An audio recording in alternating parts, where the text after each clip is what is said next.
بسم اللہ الرحمن الرحیم۔ السلام علیکم ورحمۃ اللہ وبرکاتہ۔ قرآن پاک کی واحد لاڈلی صورت ہے جو اللہ تعالیٰ سے لڑتی ہے، لیکن کس کے لیے؟ یقیناً اس سورہ مبارکہ کو پڑھنے والے کے لیے، اور اس سورہ مبارکہ کی حیرت انگیز فائدہ جان کر آپ دنگ رہ جائیں گے اور اس کو اپنی زندگی کا حصہ بنا لیں گے۔ وہ کون سی مبارک صورت ہے اور اس کے حیرت انگیز فائدے جاننے کے لیے اس ویڈیو کو مکمل دیکھیں۔ جزاک اللہ۔ حضرت ابو ہریرہ رضی اللہ عنہ سے مروی ہے کہ رسول اللہ صلی اللہ علیہ وآلہ وسلم نے فرمایا، قرآن مجید میں 30 آیات کی ایک صورت ہے جو اپنے پڑھنے والوں کے لیے اس وقت تک اللہ تعالیٰ سے جھگڑا کرتی رہے گی جب تک اس شخص کو بخش نہ دیا جائے۔ وہ سورت سورہ ملک ہے۔ حضرت عمر بن مروہ رحمۃ اللہ علیہ کہتے ہیں کہ میں نے اپنے باپ کو یہ کہتے ہوئے سنا کہ ایک آدمی کو قبر میں دفن کیا گیا تو اس کی جانب 30 آیات والی ایک سورت مبارکہ بھی آ کر کھڑی ہو گئی جو اس کے حق میں لڑنے لگی۔ جب ہم نے واپس آ کر قرآن مجید میں 30 آیات والی سورت تلاش کی تو وہ سورہ ملک تھی۔ حضرت ابن عباس رضی اللہ عنہ فرماتے ہیں کہ نبی اکرم صلی اللہ علیہ وآلہ وسلم کے بعض صحابہ میں سے کسی ایک نے دوران سفر لا علمی میں ایک قبر کے اوپر اپنا خیمہ نصب کر دیا۔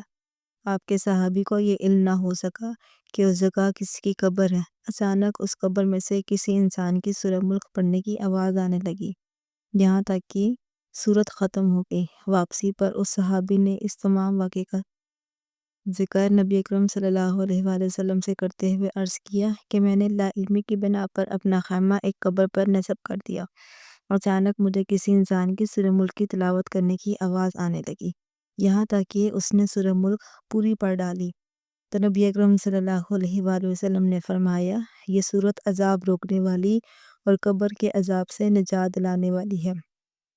سورہ ملک کی آیت نمبر 13 اور 14 کے بارے میں حضرت ابن عباس رضی اللہ عنہ سے روایت ہے کہ یہ اس وقت تک نازل ہوئی جب مکہ میں مسلمانوں پر عرصہ حیات تنگ کر دیا گیا تھا اور رسول اللہ صلی اللہ علیہ وآلہ وسلم چھپ کر عبادت کرتے تھے۔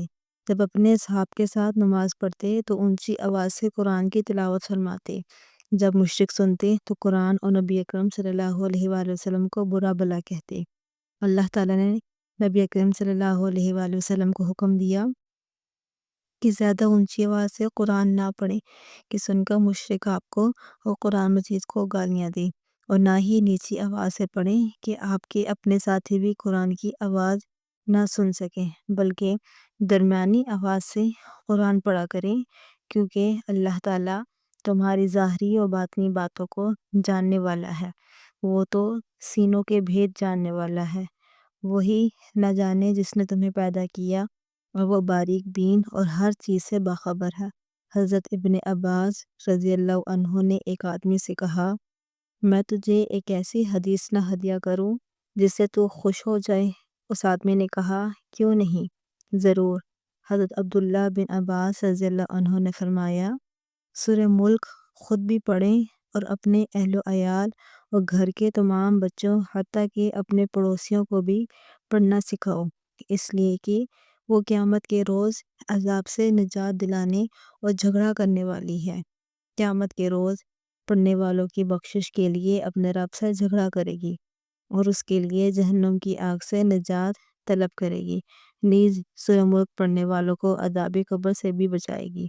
اس لیے آپ بھی کوشش کر کے روزانہ سورہ ملک سونے سے پہلے ضرور پڑھا کریں، کیونکہ سونے سے پہلے اگر سورہ ملک پڑھ لی جائے اور خدا نخواستہ اسی رات اس شخص کی موت واقع ہو جائے تو یہ سورہ ملک اس شخص کی بخشش کے لیے اللہ تعالیٰ سے سوال کرتی ہے اور اس کے پڑھنے کی برکت سے اس شخص کی مغفرت ہوگی انشاءاللہ۔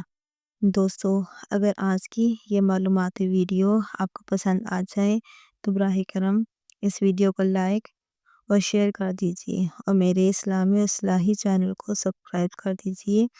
جزاک اللہ خیرا کثیرا۔ اللہ تعالی ہم سب کا حامی و ناصر ہو۔